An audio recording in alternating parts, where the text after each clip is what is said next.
This is T. Cooper. And Allison Glock Cooper, writers of episode 809, The Cyranoid. You're listening to the Blacklist Exposed on Golden Spiral Media.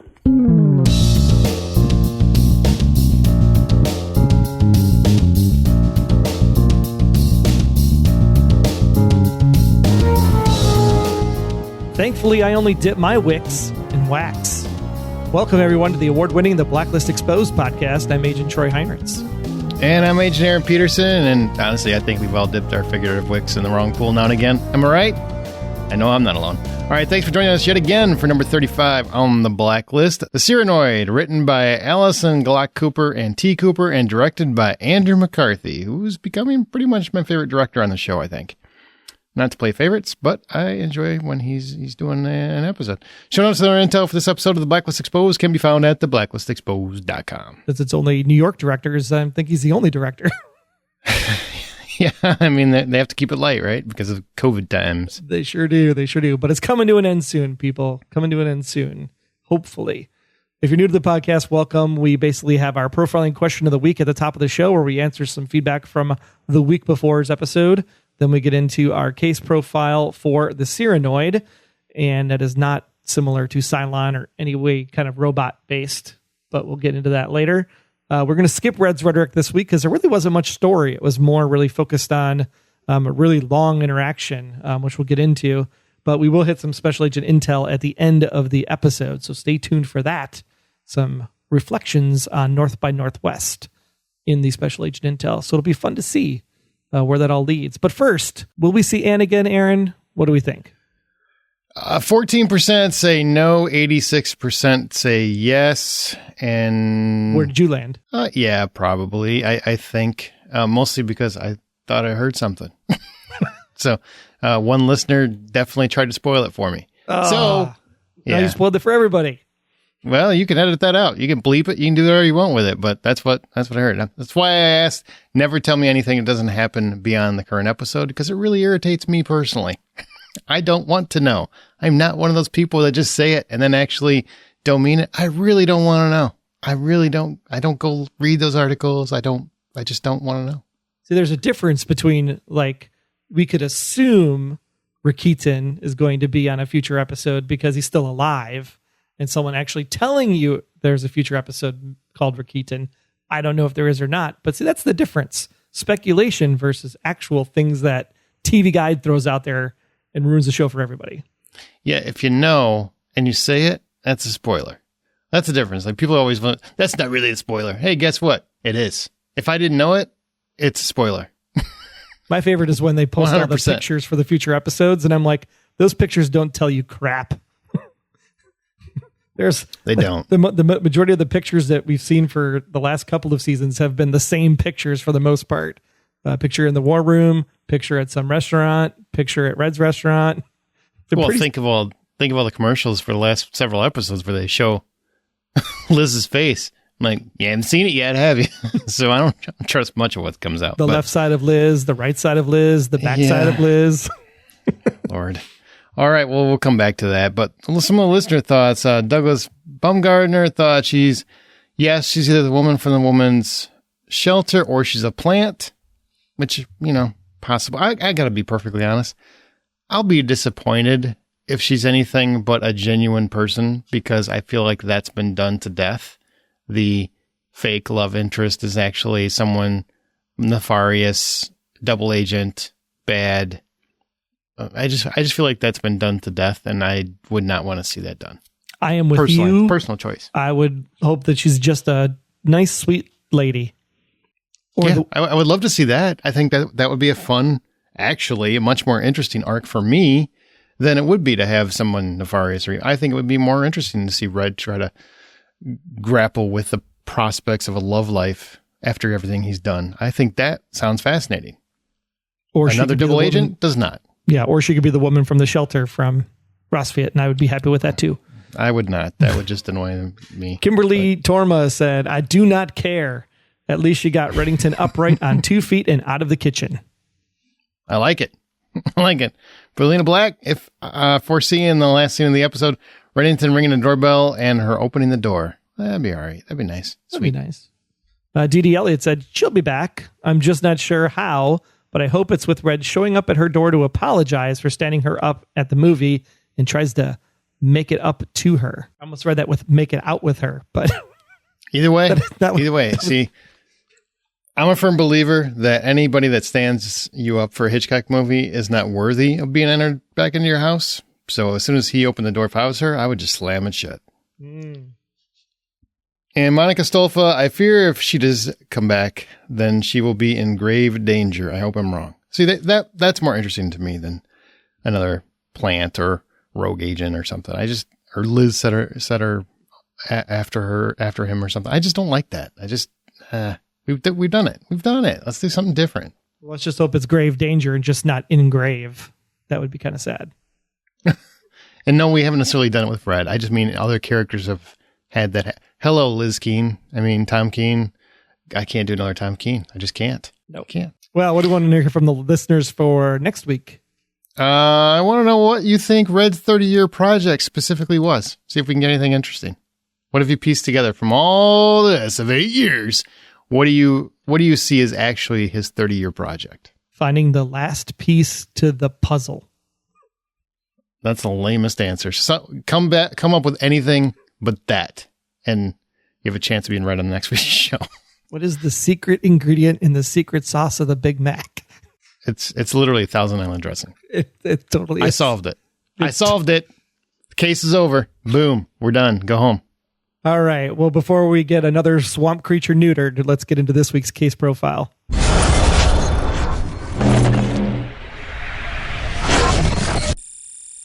Has the mystery been solved if that's real beef in those hamburgers at McDonald's? That's the one thing I don't know. I mean, I really feel like it was soy, and then it was meat, and there was like a mixture, and then, I don't know, Taco Bell beef came into this somewhere. Like, where were we at with the quarter pounder is now officially fresh meat. The other stuff I still don't know about. It's not all just lips, huh? I work there, so I have no idea. I just put the big thing on the grill. Did you work there many years ago or what? Like when I was in high school, yeah, for like 5 years. That was a minute ago. I'm talking since then. Like at some point, I'm sure nobody cares about this. We'll have this continue discussion. It's not actually Troy and Aaron this week. It's actually completely different people controlling our bodies. Oh boy. Yeah. How about that plot dynamic? All right. Fred and Dembe open an apartment with Liz. It seems. And then we do the 12 hours earlier. So now you know that's a pet peeve of mine. Well, and the worst part about this is that you know that. If you watched the trailer for this week's episode and you saw that clip in the trailer, then the minute the episode starts with that clip, you're like, oh crap, 12 weeks. Like I just went like, okay, is it going to be hours or days? That was the first thing I said. I was like, okay, 48 hours, 36 hours, 2 days. Yep. Like what's the flashback time frame here? Yeah. It's always my pet peeve. Hey, there's a lot of shows I love that do it. Hawaii Five-O did it all the time, and that was always like a fun kind of throwaway show for me. But every time it did it, my eyes literally just to the back of my head. I'm just like, here we go. How many hours earlier? But anyway, Cyranoids are people who do not speak thoughts originating in their own central nervous system. Rather, the words they speak originate in the mind of another person who transmits these words to the Cyranoid by radio transmission. In essence, fake Liz, or Walmart Liz, whatever we're calling her, she's basically, got this a nice little digital device in her eyeball, and she has, a little earpiece device, and she's speaking for Liz at all points. She's doing what Liz tells her. She is Liz's little avatar, running around, kicking ass and taking names in Liz Keene's name. What do you think about this concept? And you have some details you want to elaborate to. Well, yeah, just the original concept of the Cyranoid came from the 1970s with a psychologist by the name of Stanley Milgram, who actually developed the idea as a means of operationalizing the mind-body fusion fantasy explored from the 1897 play Cyrano de Bergerac that you hear Red talk about in the episode. In the story, Cyrano, a romantic but unattractive poet, supplies Christian, a handsome but inarticulate cadet, with amorous prose so that they may jointly woo Roxanne, each being incapable, given their own respective limitations, on doing so by themselves. The play has actually been translated and performed many times and is responsible for introducing the word panache into the English language. Cyrano, the character, is in fact famed for his panache, and he himself makes reference to my panache in the play, which I just thought was interesting because Reddington obviously carries himself with much panache in his daily walkings and doings.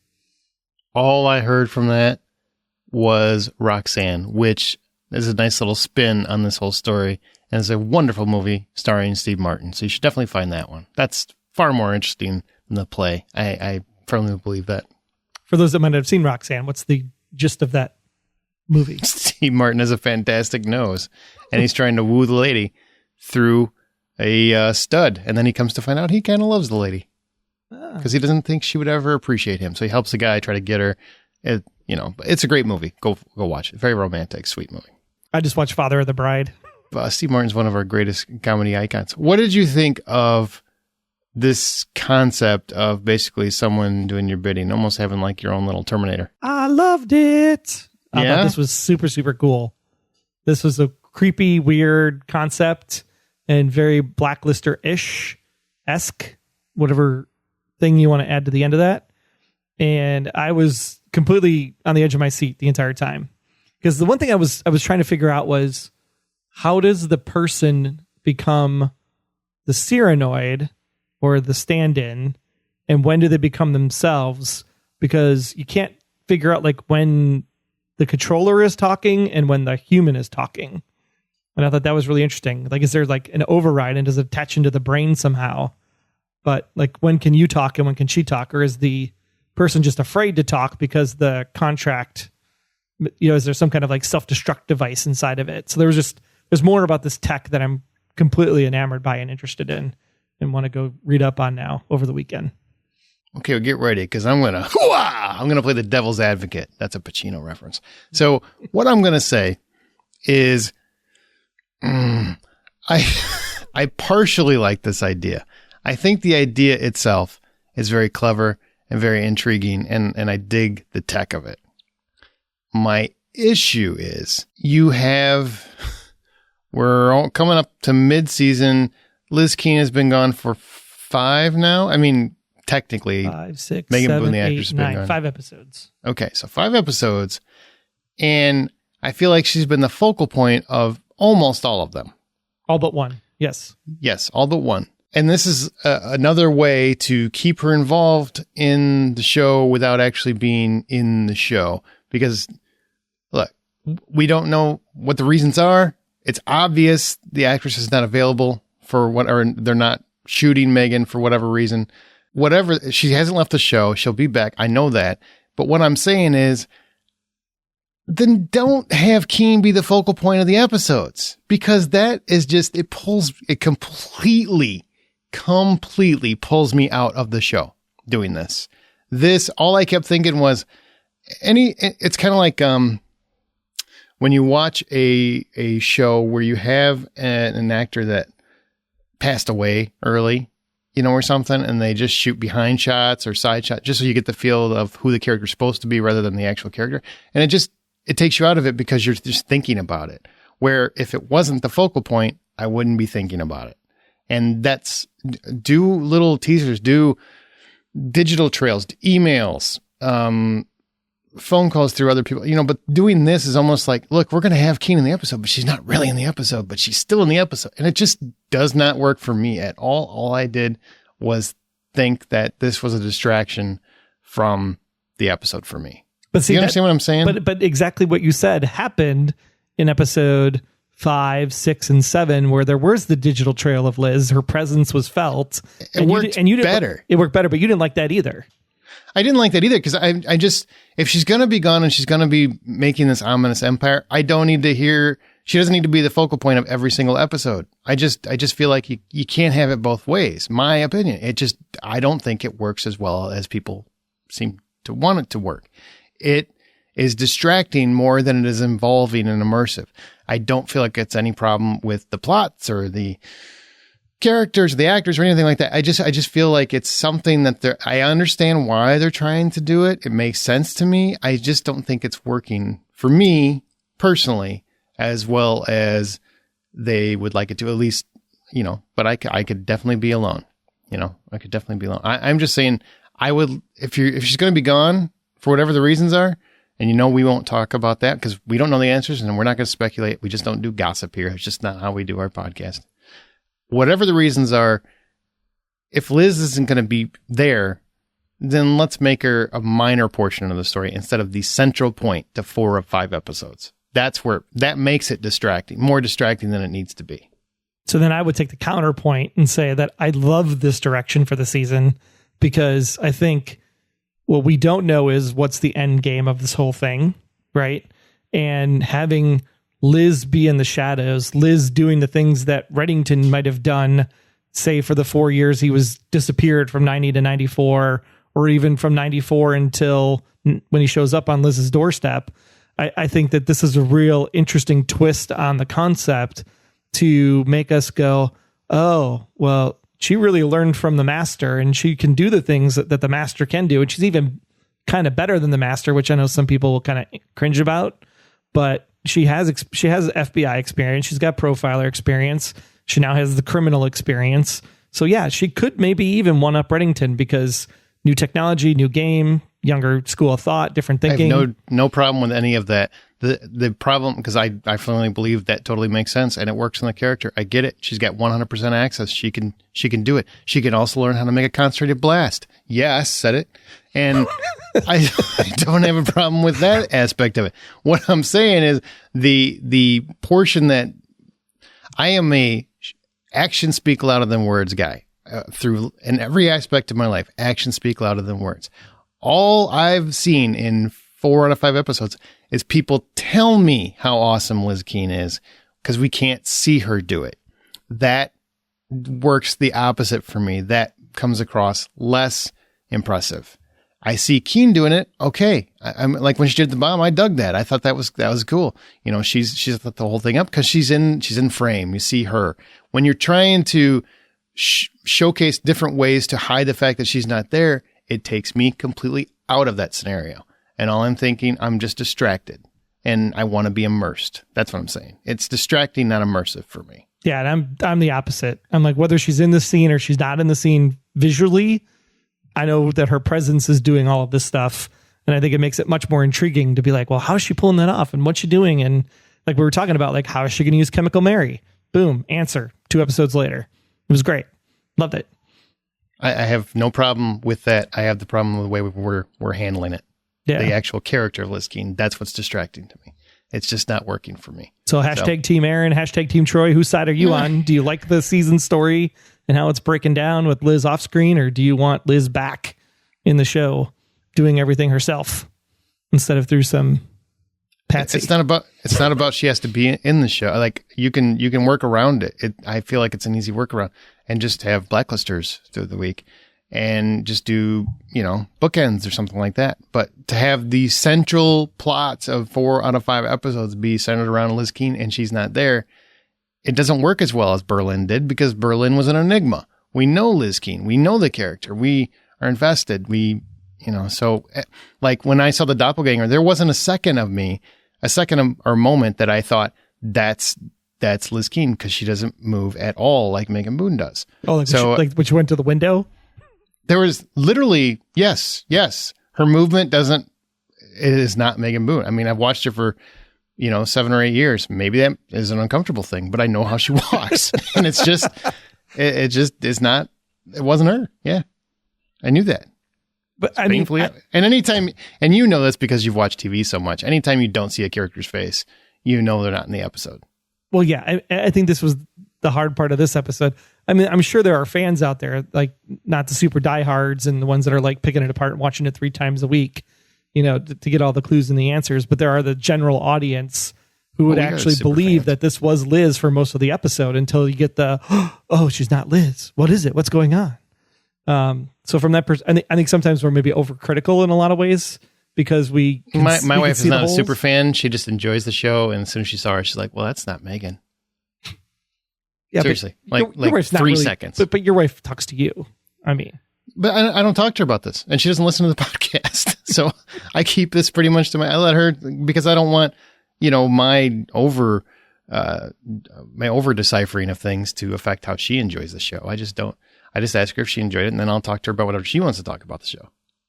Yeah, because that's just how we watch it. We could clearly know from the trailer last week that it wasn't Liz. Didn't watch the trailer. Yeah. Like, I don't watch them hardly ever, man. No. So I mean, from the trailer last week, I was like, yep, that's not Liz. And then this week it's like, yep, no, that's not Liz. And then what I really liked about this, though, is this whole concept of the Cyranoid.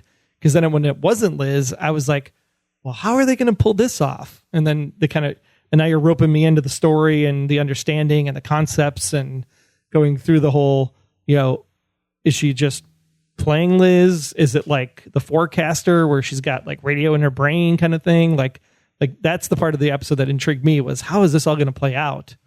And then you get to that really, really intense scene and you're just like, whoa, like I was on the edge of my seat for this one during that part. That portion, yeah. I was on the edge of my seat because I know that Red has killed innocent people, unlike some. Right. So I did think it was a possibility, even though it was a good thing that he didn't, because that would have been hard for me, even as a fan, to come back from, to be perfectly honest. I was all ready to make that argument, because if he would have killed that woman, I don't care who she killed. She was sitting there without a weapon in hand.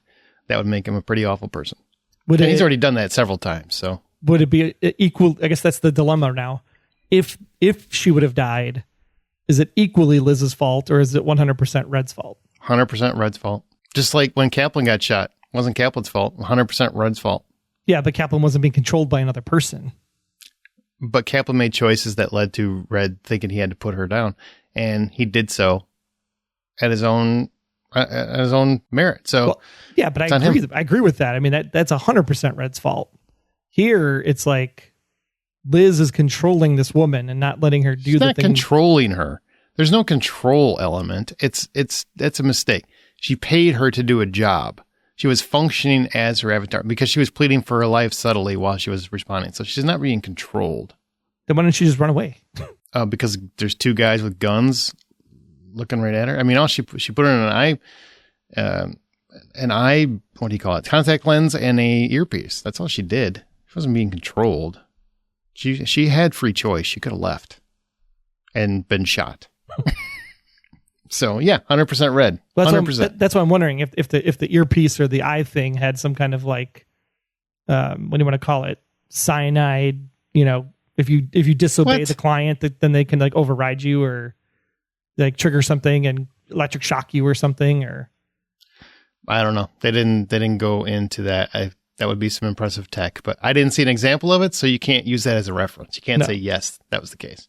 So to my mind, you can't say control. She did it on her own. So if he shoots her, Liz would have been completely 100% clear. Yeah, it's not her fault. How could she possibly be culpable when he shoots, if he shot her point blank with nobody else in the room, with Liz not in the room? That's murder. Doesn't really matter why. I'm going to make you mad. Boom. It's on you. No, that's just pouty. That's what that was. All right. I'm just curious. There you go. All right. I guess we're done with that. We're pretty much done with this episode, guys. Keen. No, because now we got to tell like what it is. What was this all for? What was the purpose of Chemical Mary and this whole Liz thing? Keen wants to meet with Neville Townsend. That's what it's all about. To kill him? No. He hunted her mother for years, and Red thinks she wants revenge. But apparently Chemical Mary is Neville's sister. What? Plot twist. That was clever. I didn't know that. Didn't see that coming. And Neville thinks he has Liz Keen, but like I said, doppelganger who's wired for Liz. So she tells Liz that her mother's death was faked. And this is actually a pretty bold move. I really dug this move. Would have been cool if I saw Liz Keen's face. Katerina Rostova was framed and set up as a patsy by Dom and Red. Red is N13, and that's why he killed Katerina. Keen even plays the audio for him. Now, what she wants is Keen needs Townsend's influence. She wants to be his partner, but first, he wants her to prove her loyalty. Now, that's where it gets tricky. Fake Keen surrenders herself to the post office. Because Liz Keen can hear and see everything, she helps her get in and out and navigate and whatnot. And get to Chemical Mary, because Neville's price is the death of his sister. That's messed up. What's more messed up is Liz ordered it. So how do you feel about all that? Well, at first I was like, well, he's going to ask her to break out. And I'm like, okay, that's doable. They could probably do that. Liz can control her, do the thing. They sneak her out and blah, blah, blah, blah. And then when it turned to be the fact that Neville wanted her dead, I was like, whoa, that's a different twist. And I was really shocked to see that Liz actually went through with it. But at the same time, I was like, because this is the thing. When is Liz in control and when is the Cyranoid, the doppelganger, in control? Because you remember when she was running away from the FBI agents and then the wrestler had her and the doppelganger in his sights, the doppelganger ends up shooting the FBI agent that comes up the stairs behind wrestler in the leg. So was that the doppelganger that chose to shoot in the leg, or was that the Liz telling the doppelganger to shoot him in the leg? So in this case, was it the doppelganger that actually killed Chemical Mary, or was it Liz that killed Chemical Mary? Because maybe the doppelganger was like, I got to kill her whether Liz wants to or not, because I got to get the hell out of here. If you followed all of that. Yeah, the whole idea of a Cyranoid is that the thoughts come from the person and flow through the person. So basically you're speaking through someone else. There's not any control issue that I could decipher. Now maybe that's possible, maybe I'm just stupid. Hey, that is a very plausible situation. I just did not see there was any indication that was, I just think this fake Keen was very resourceful and could kick some ass. So she was taking direction from Liz on what to do and where to go and who to shoot and, high, low, and da-da-da-da. So she was directing the whole time. But that's it. It was still that person's actions. Now, Liz would have had to order the death of Chemical Mary. And she did. Because I think she might have killed Aram otherwise. If she wasn't listening to Liz. So I think she was listening intently, but I don't think Liz was controlling her. Yeah, I don't think it's a control issue. I think it's just a matter of, that's why I asked the question, like, is Liz responsible if she would have died? Answered it. Because in this case, like is Liz responsible because Chemical Mary died? 100%. She's 100%. Just like Red would have been 100% responsible, she is 100% responsible for Chemical Mary's death. How is that? It was the doppelganger that killed her. Liz didn't kill her. The doppelganger killed her. She ordered her death. Done. It's done. This is how laws work. She ordered her death. She's culpable. Well, technically, Neville ordered the death. Liz just carried out the order. Liz ordered it because Liz is the one talking to the doppelganger. There's really no nuance here, man. If this is a court of law, Liz would be guilty and fake Keen would be getting the deal. That's how that works. They always want the one that orders it. It's a true story. Watch some murder shows, man. I find this fascinating. It's like a human dilemma. It's not a dilemma. They have plenty of laws for it. If she orders it, she's a murderer. She is 100%. She's the murderer. So if I call up, somebody's doing the murder by proxy, but Liz Keen is the one. Now Neville technically ordered it, so he's more guilty. So Liz could get a deal too to flip on him if they really want to go that route. But she's the one that's directly giving the order to the doppelganger to kill Chemical Mary. Either way, Liz is culpable. 100%. She's culpable. But if I call up my friend Joey. Oh, Lord. And Joey comes to your house and whacks kills me, you because you're responsible. Because I told Joey, but you have no idea that I talked to Joey. Yeah, but that's what the cops have to prove, and we can prove it because we're watching the TV show, so we know it. That's why I'm just curious. It's an interesting human dilemma when you think about it. Just whenever husbands take a contract out to whack their wives, that's why they go to jail, and the hitman gets the deal. See, this is where you guys all understand. Like, I am willing to kill Aaron.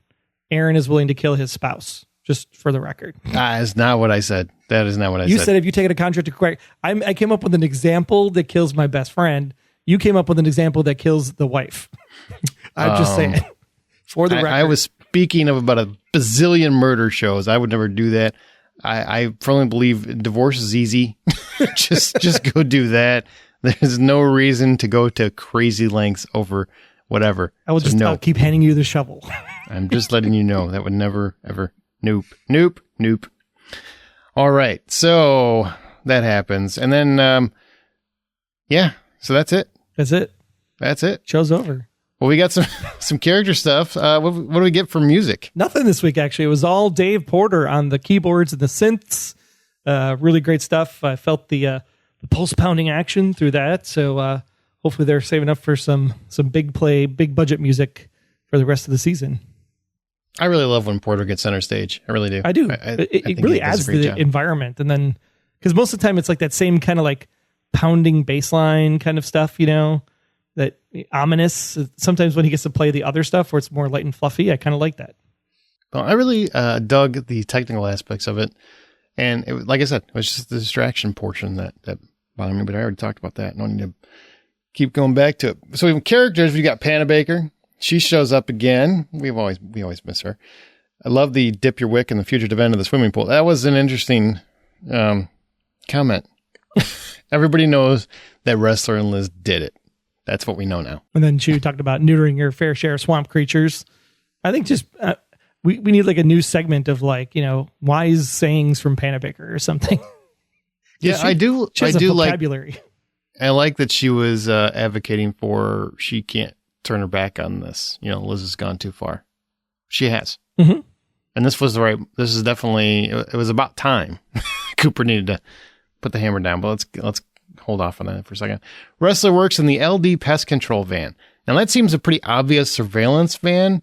I mean, rooting out pests. I don't know if I'd use that one. Maybe use something a little different, but you know, I get it. You got to work with what I wouldn't say it was an obvious surveillance van. I mean, it's an obvious van for something. Maybe it's drug related or pest control. Pest. But, you know, it was definitely an obvious van that didn't belong there. An LD law department. What? I don't know. All right. Park figures out Liz is a doppelganger. You know, that's cool. And also figures out Rakitin is playing them by uploading the data after he'd been found out. So she knows. She figures out two big points this episode. She does. Yeah. So she gets a little bit more to do. Doing like the FBI work. Everybody else is like, oh, poor Liz. We got to save her. Feelings. I miss her. Aram is going to go confront Chemical Mary, which I thought was, you know, an interesting way to get Aram over there. So he could have this basically debate with Liz and also see, I thought it was important for him to see how far she's gone because it seems like his world is really coming to start to turn on Liz, I think, at some point. Because he sees that fake Keen was ordered by real Keen to kill her. To kill Chemical Mary. But then, even though she's a war criminal, that's not cool by Aram. But then Liz was literally like, but Aram, she killed kids. You know, she's and bad. Turbo. Remember Turbo? Come on. I thought that was totally a random thing to pull the turtle pet, Turbo? the turtle pet to prove you're like, I would have been like, remember the last time I saw you, you were playing Floor is Lava with my daughter. Aw. Like that's what I would have pulled as my like way to say, hey, it's really me, not, hey, it's your pet turtle. And so I have a question, okay, at this point with those characters, especially Wrestler and Aram, at what point is it she's just manipulating her friends at this point? Like she's fully in Red zone. Because this is what Red does all the time. He manipulates everybody he comes in contact with. And everybody loves him. She does it and she's a wench. So interesting. But how do you feel about that? Has she gone too far on the front? Like, would you still consider her a friend of theirs at this point? No, I mean, she was literally like, oh, Aram, it's me. And then whack, she knocks the gun out of his hands the minute she has the upper hand on him. And then same with Wrestler. It's like, oh, Wrestler, I miss you. It's like, but I'm going to stick a gun to the back of your head and then tell Cooper, I'll kill you if you come any closer to us. So I think she's crossed the line at this point. Yeah, that was a little far. I mean, sure. The lean in, smooch, and then steal your gun so I could get away. You know, one time, that's fine. You know, it's a clever move. You know, kudos, I get you. Yeah, it worked for me. It's like when you have a good play on a basketball court or a football field. It's like, yeah, you know what? Good play. You bested me. All right, do it twice. No, man, you're my enemy now. Cooper, he had a lot to do this episode. So Liz wouldn't do anything without reason, according to Cooper. And he finds out, because he used that fingerprint from the last episode, that they're outing a traitor to the U.S. That's what she's trying to do. She's trying to out a traitor to the U.S. And N13, we find out about a little bit, or he tells the team about, Rakitin found the stolen intel, got to Reddington. Reddington is N13, but they need to find Rakitin first. Can we just say that out loud so everybody understands once and for all that Reddington is N13? Yeah. I think it's been said about 12 times, hasn't it? It was literally confirmed very, very specifically in 804 at the end of the episode. Yeah, it was. So he's in 13. And that was the part that Aaron listened to, because he didn't listen to the part that said, hey, and I told Rakitin. Yeah, my bad. Rakitin is a real person. And now he's popping up everywhere. Right. I make one freaking weird proclamation, then all of a sudden Rakitin's everywhere. Just I didn't remember the guy in one episode, but whatever. All right, so he beat a ROM. Cooper did by decrypting that, and then we find out that one of these 5 guys is a traitor to this country. Well, Keaton's trying to throw him off, and it doesn't work. It doesn't work because Park is smarter than him. And we know, or he knows, that Cooper's the one who froze the security clearance, and so that he tried to fake Rakitin's death, and that's not really going to work. Which means Cooper's back in the crosshairs. He's definitely in danger at this point, because there's been a lot of talk in the last few episodes about how Harold Cooper is a problem. To the Eastern Friends. Yeah, but those are the people that matter. So at some point, there's going to be a war coming to Cooper's doorstep. You agree? Yeah, I would think so. But depends on who would be coming to the front door, right? Because we know we have the Eastern Friend. We know we have Rakitin. Are there other people in this goon squad? Or is it really just the 2 of them? And then we have Townsend, and because we had Heidinger, but Heidinger was part of... This is the question. Was Heidinger part of the Townsend group, or was Heidinger part of the Eastern Friend group running the Western office? So this is where... Say that again? Well, because remember, Katerina was coming in with the information, and she wanted to meet with Heidinger, and then Heidinger ends up getting killed right on the park bench, and by Red. So Heidinger was running the Western office. Was he running the Western office for Townsend's company, or was he running the Western office for the Eastern Friends company?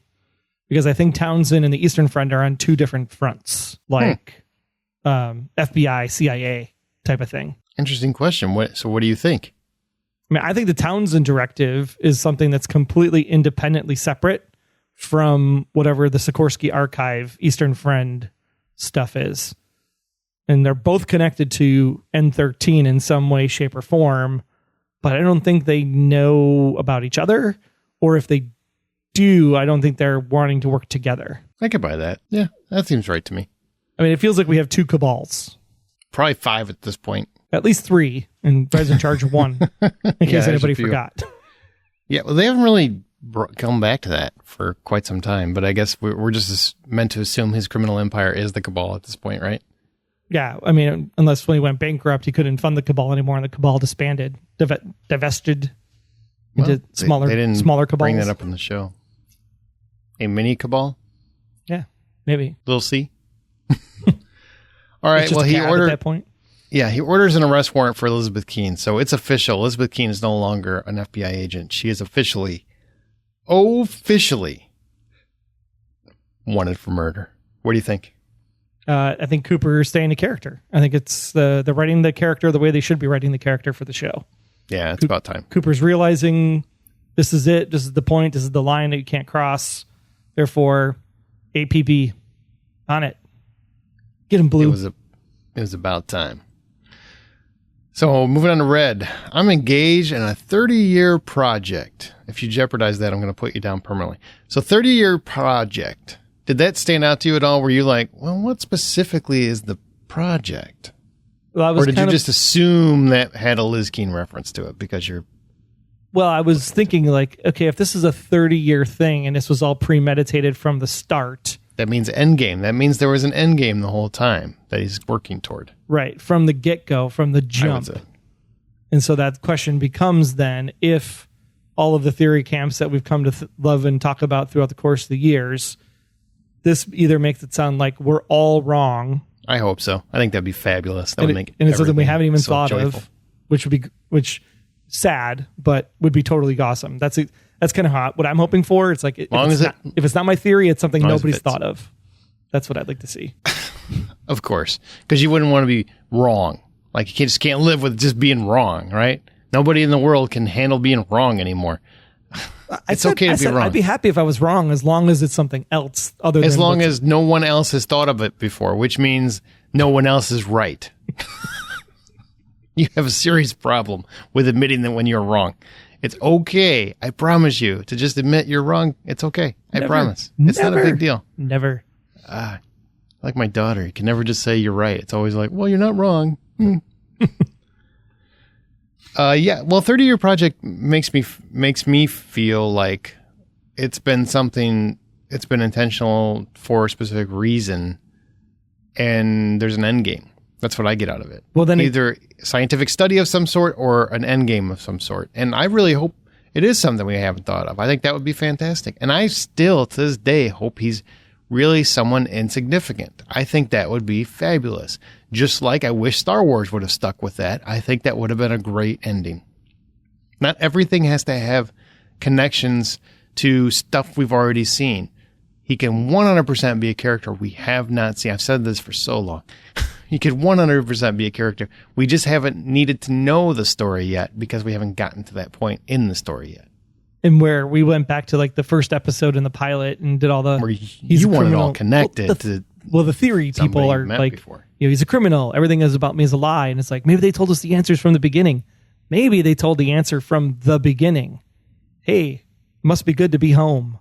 So maybe he was a U.S. intelligence officer from the get-go. He's just not Raymond Reddington. He's just a different guy. And that different guy was actually maybe working with Alan Fitch. And he was working with the Cabal. And he probably knew Katarina. And he was just doing everything for Diane, Fowler. And then his family ends up getting killed because of it. And he's pissed off. And, he could just be some random CIA plant that was maybe embedded into the Russian side of things rather than Russia implanting it into the U.S. side of things. Maybe he was pretending to be Raymond Reddington or something. And so the whole time, they thought he was somebody else. And he was really nobody. He was nobody. Go back to that tape, right? The whole, I want this done by Christmas. I want Reddington framed. Maybe this guy was part of the frame job. And now that it didn't go like it was supposed to go and Katarina botched the thing, Alan Fitch said, hey, inside guy, you're going to take over what Katarina was going to do because Katarina told Fitch the plan or something. And he felt horrible about it. Yeah. Maybe it's just guilt. Guilt makes people do all kinds of stuff. It's very possible. He's still not the Maybe OG. That's why he always does the our country thing. Maybe it's not because he's a Russian. Maybe it's because he feels ashamed by something our country did to him. Yeah, maybe. Cast him aside. He was a CIA agent that got left out in the cold, or our country killed his family, or... We're just literally going to name every possible theory so you can say you weren't wrong. So you've got something to cling to. I like it. But this is nice. This is new intel that could make you think of new stuff. Sure. Well, I don't really... I've thought of everything we've already talked about at some point or another, but, I'm not obsessed with not being wrong. I just want to know what it is. Don't care who's right, who's wrong. I know you're wrong. Your big thing is wrong. But everything else, I think, is pretty much open. There's a couple things I know in my heart are not correct. That's one of them. So what I know is that poor radio that he shot. I mean, modern vintage radios. I love vacuum tubes. I love those old radio school or TV? That was radio. It was radio? Okay. Yeah. He's playing music. I haven't seen one in a long time because, it's old. It's a vacuum tube and it's old. Yeah. Well, that's where we hear in the repair shop. That's where we meet the commissioner, and Red basically barters to get the info on Fake Keen so that he'll let that guy go. So they could do the trace. Yep. Red and Liz have a chat. I would like this to stop for us to find peace. Then he plays that Russian roulette where there's no bullet in the gun. It was a pretty good trick. Did you think he would do it? I didn't see him not put the bullet in the gun. I thought the bullet was in there. And I was like, how damn lucky is she? That's 5 shots. Yeah. And then I kind of went, oh, he didn't put the bullet in there before he showed the no bullet in there. Because I'm like, there's no way you get to 5 in Russian roulette. Never. Well, I'm sure it's possible. Absolutely, it's possible. The odds are there, but they are not in your favor. They are not in your favor. This is not coming to save your day. I would never get to 5. I would get to 1, and then I would just run and cry and just tell them whatever they needed to know. Honestly, I am not your spy. I would not. Honestly, you could probably pull the hammer back and be like, you know what? I do not care this much. What do you want to know? Here is Troy's social security number. Absolutely. Hack away. But that scene All was right. intense. It was really, really well done. I thought it was really, really well done. It was well shot. It was I really dug how they cut back and forth between the camera footage. I meant it seriously. I think Andrew McCarthy's become my favorite director in the show. I just think he does the intensity very well. He shoots it very well. He's got a lot of smart cutaways. So especially when she hangs up on her side, so she can have deniability of if Red actually pulled the trigger or not for that 6th shot. Yep. So good. So very good. Loved it. He tells Townsend that Keen is not to be trusted when he's talking to him, when he's talking to Red. Townsend tells him, "You're full of shit." That's what he says. he heard the audio and said, "Nuh-uh, it's you, brother, are going to be getting a reckoning." So what do you think that means? That he's going to be the villain for the rest of the season, the main villain, and while Liz is still on the run? I mean, Townsend has always been an adversary for Red since season 6. So I'm glad that we finally met him.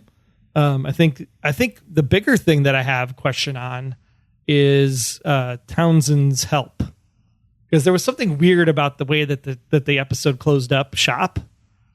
It was what was her name? Blake was the lady that was giving him his meds and stuff, and she's like, "Try to get some sleep," and she's like, "I always try, but I never do." Is it because she's drugging Townsend? Is she some kind of plant? Is she? Is everybody a plant in your world? Can nobody just be a person? Well, the way that was shot and the way she was all like, "Sleep tight, honey," and turned off the lights. I'm like, she's a villain. She's actually running the show. Or his girlfriend. Could be. Wife. Could be. I mean, why would we want to underthink it though, right? When we can overthink it. But I mean, come on, we've all worked in the corporate world. We know that the CEO doesn't actually run the company. It's the executive assistant that runs the company. And Blake very much seems like the Townsend executive assistant. 100% certain that the executive assistant just thinks they run the company. All right. So I want to take a second to say thank you to those of you that are supporting the show by going to Patreon. That's Patreon, patreon.com/theblacklistgsm. Special big thanks to our honorary blacklister, Patricia. Also, special shout out to our task force members, Judy and Sharon, Rory, Karen, Bobby, Jens, and now Mary, all official task force members. All of them. All these people receive cool gifts from us, and you can get a cool gift too if you donate at the $20 level or higher. If you want a cool t-shirt or a coffee mug, you could do that at the $20 level higher. You don't have to do it forever either. You can just do it for a couple months and you get those gifts. That's right. When you drop down from 20 levels, we still want you to keep yourself at the $5 level, though, because the $5 people get all of the podcast episodes first before anybody else, as well as any special interviews and other things that we may do. And you can do all of that by going over to Patreon. That's patreon.com/theblacklistgsm. Fill the fedora, get some cool rewards for yourself, and we'll be back with Special Agent Intel right after this. Do you love video games but are tired of all the negativity surrounding the industry? Check out The Gaming Outsider, a podcast about video games by those who still love to play them. We strive to involve our community and even invite listeners as special guests to join in discussions such as what new games we've been playing, gaming news, and our weekly From the Outside In topic. The Gaming Outsider may not be industry insiders, but we take an outsider's look at our favorite hobby. And remember, there's no such thing as a bad game, just ones that aren't for you. Hi, it's Megan Boone, and you're listening to Blacklist Exposed on Golden Spiral Media.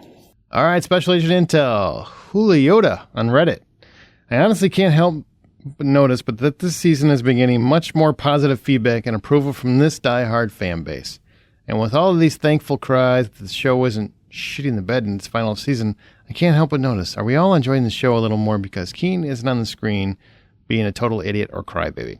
Don't get me wrong, Megan Boone is a great actor, and she shows a lot of range with Elizabeth, but the writers have messed with her character so much that she's been gone for like 3 episodes, and we're all thankful for it.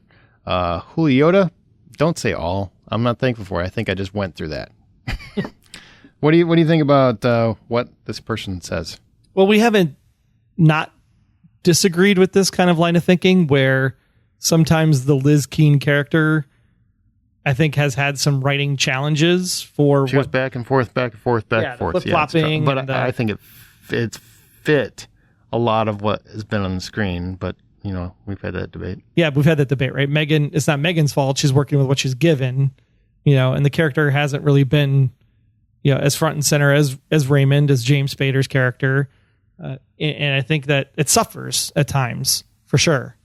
I think that there's times where we're like Ruin or some of the stuff she did in season 6. And it's like, man, when Liz is a badass, she's a badass. Put Tom Keen in a boat, chain him up to a wall. Freaking amazing stuff. Right? Still wish he was still chained up to that wall. Dead. But chained to the wall. But I think from that regard, are we enjoying this season more because... So this is the question, right? Because Liz has been on the show this entire time, according to Aaron. Liz is always present, always been part of the storyline, except for one episode this season. So what you're saying is that are you happy Megan Boone's not on the show because Liz has been on the show? Liz has been an essential character in all of these episodes but one. And I don't think that's the case. Like, I miss Megan. I think Megan's great on the show. Like, I'd love to see Megan back doing her thing. I want to see her back being a badass is what I want to see. I don't want to see her being the, oh, Red, I love you this week. I don't think people like any time anyone is against Red. And Liz is the character that most predominantly is going to be against Red because that's whose life is constantly being toyed with. For whatever reason, Red is a lot of times I remember when Breaking Bad was on and people, even though Walter White was one of the most horrible characters on TV, there were people that were 100% just side with Walter. And they would hate Jesse because he'd be screwing something up for Walter. There were those people. And I think to a degree, there is some of that, except Red is way more likable than Walter White by a mile. It's just a combination of how it's written and how it's portrayed.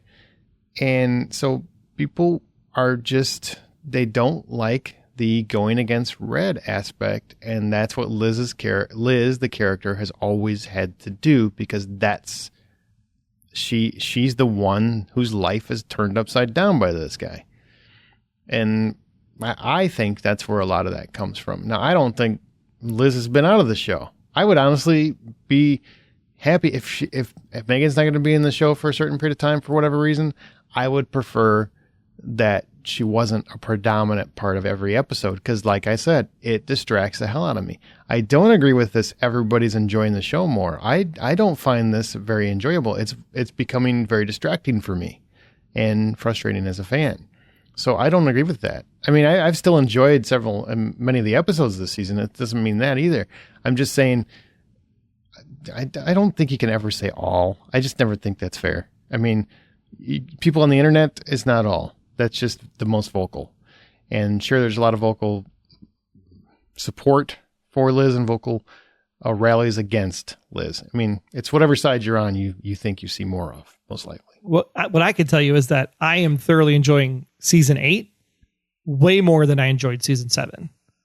And I don't think it's because of Liz. I think it's because season 7 was like, oh, we got another season and we're trying to bridge it to the next season. And we got to just add some stuff here for 22 weeks. And then it got cut by 3 in order to make what we need to do to get to the next thing. Like I felt like we started season 7 in a spot and we ended season 7 in a spot. And the only thing we did was go, okay, Liz is pissed off at Red at the end of season 6. And she's still pissed off at Red at the end of season 7, but now she's actually going to do something about it, which is really where she was at the end of season 5. So I think 7 was a very frustrating point for many fans because once again, you have a character that's supposed to be a very prominent character in the show, and you don't even get real confirmation that she is or isn't that character.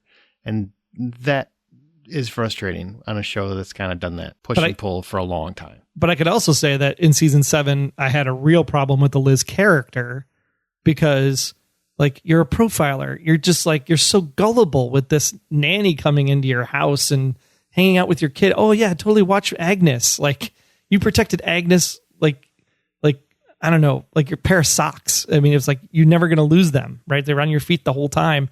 And then all of a sudden this random person shows up and you're like, oh yeah, totally watch my kid. It's fine. I think that was the problem with 7 was that I felt Liz was very gullible in 7. I think this Liz is very much the Liz from season 5 where she's the badass and wants the answers, and the start of season 6 when she wants the answers. As long as she doesn't flip back to the I love you moment and go back to like, oh, Red's great. and I know who you are, and I totally want to be with you, and hang out and do crime battles, father-daughter style or whatever. I think then it's great. Like, she has to stay mad at Red, and this has to come to a head at one point. I really enjoyed the first 4 episodes. I preferred those 4 to the last 5. So I would disagree with what you're saying here because Me or the writer? Caller. Well, yeah, because I firmly believe I really dug what Liz was doing. I thought it was really fun and interesting, and I would have liked to have seen that happen more. And by having the character still predominantly being part of every episode, yet we don't really see her, it's just not working for me. If it was like Berlin and it's a character we didn't know and it was more of an enigma or a mysterious force, then I think it would work great. It doesn't work when it's a character you've seen every week for 7 years. It just, for me personally, it's very distracting. Because we're intense that the Russian roulette scene was, you want that kind of like back and forth between Red and Liz to be Megan Boone staring Genuine. James Spader in the face. I want to be genuine. Yeah. I get it. Yep. Cool. Well, speaking of theories. Yeah, we got a theory here. Anja4799 on Reddit said, this is why making theory camps are dangerous to begin with, because it's so interesting to read all the different theories and ideas that fans come up with. But I think it's the worst thing you can do because most of them will probably never come true. What does that mean? It means the writers can give us the most creative storylines and answers. The fans are still going to be mad because their idea was wrong, or they even think theirs was better. We are at a point where I think it's impossible to have a series finale that everybody likes. I'm sure it's not the writer's fault, but only the fans, because no storyline in this world can please all of those expectations. So keep that in mind while judging new episodes and try to have low expectations, because then it's easier to be surprised and enjoy the story. Yeah, you're going to be really bummed when this.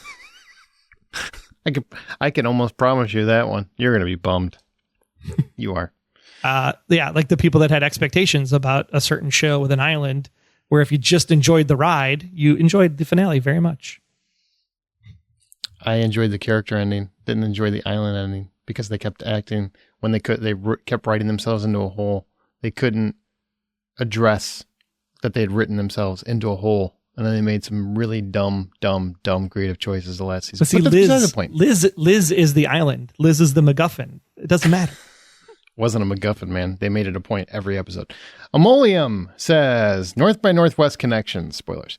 I know it has been discussed that JB, the Jen Bokenkamp, loves the movie North by Northwest, and it's clearly no coincidence that Red wants to take Anne to see this movie. I also know others have discussed some similarities to the movie in the past, but I couldn't find a post specifically about the movie. There are lots of potential parallels and connections between the Blacklist and North by Northwest. Spoilers for North by Northwest. Okay, so here I just want to interject. I assume most people knew that. Otherwise, I would have went a little bit more in depth on that last season, because John's talked about it on the podcast before. Right? I believe he has, yeah. Yes, I'm pretty sure he has. But here you go. Here's some connections. The names Kaplan and Townsend figure prominently. Yep, they're both. Kaplan is basically the fake name that's used in the movie. There is a key scene at the UN building. There's a man framed for murder. There's an attempted murder that fails. There's a fake murder that is discovered. There's a stolen microfiche in a statue. There's a great imposter twist. We have a man mistakenly identified who ends up playing the role of another person who does not exist. This was a persona covered to cover for a female government agent. There is a government agency chief who knows the truth. I confess I have not watched the movie in some time and refreshed my memory with the Wikipedia page. Yeah, that's pretty much mostly accurate. I think the movie figuring prominently in episode 8.8 is a big clue. Perhaps a rewatch of North by Northwest is in order, possibly even invited by the writers with the large marquee. I would love to hear others' thoughts on this. I love North by Northwest. I don't love it like I do other Hitchcock movies, so I don't have it memorized like I do those, like Rear Window, Rope. I could cite verbatim, Strangers on a Train, Psycho, The Birds. I can keep going. But yeah, pretty much all of that is accurate. Those names are part of it, and he's talked about that connection before. But yep. It was nice that it was very pointed in that episode. I only focused on one bullet in there. Of course you did. And it's not the connection you think it is. So you're wrong. An imposter twist that covered a persona for a female. Yeah, you're getting it wrong. What you think is not what it is. Yeah, but Cary Grant is wonderful. There is a scene where this crop duster keeps chasing him around a road back and forth that, is very iconic and people love that scene. But every time I watch it, I kind of laugh because I'm just like, just all you got to do is just, move. Land on top of them. I really feel like it'd be easy to avoid a crop dusting plane. I just feel like it would be. But cinematically, it's beautiful shots and whatnot, but it's just like, just move. That's all you got to do. It's kind of funny because he goes back and forth. That's a long story. But, and they tackle Mount Rushmore, and there's a lot of history behind the movie. If you've never seen it, it's a classic. I don't know. I think you should watch almost every Alfred Hitchcock movie, personally. All right. Well, good. Have you ever seen it? North by Northwest? Yeah. I am sure I have at some point in my long storied life. Don't you think just by that you should watch it? Oh, yeah. I definitely will put it on the list for sure to actually spend some time to rewatch it and dissect it now. Like, I know I've seen The Birds, but I couldn't tell you anything about The Birds. Other than let me birds are tell you scary. about it. Tippi Hedren is a woman who stalks this dude. Just stalks him, straight up stalks him. Everybody's like, she's so delightful, wonderful lady. No, she's crazy because she goes and hunts this man down.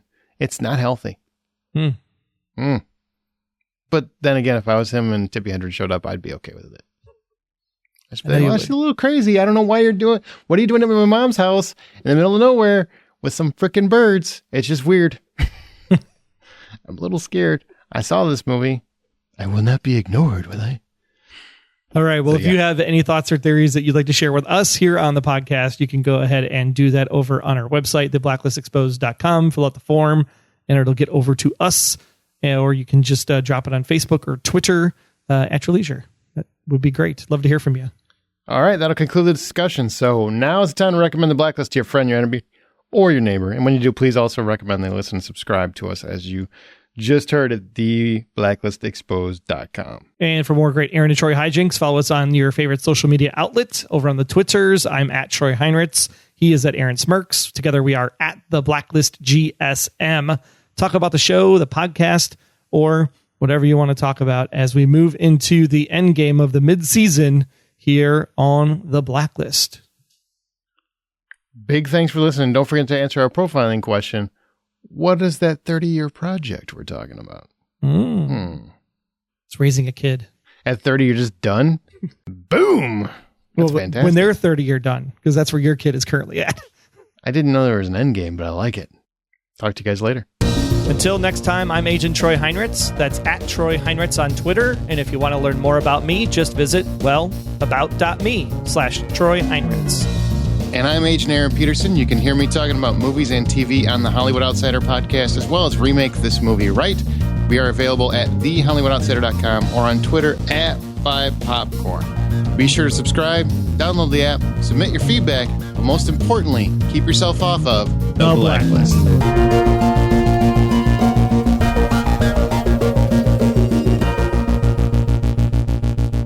The Blacklist Exposed is a Golden Spiral Media production. Find more of our great podcasts at goldenspiralmedia.com/podcasts. This play has actually been translated many times and is responsible Translated? Translated. What just happened?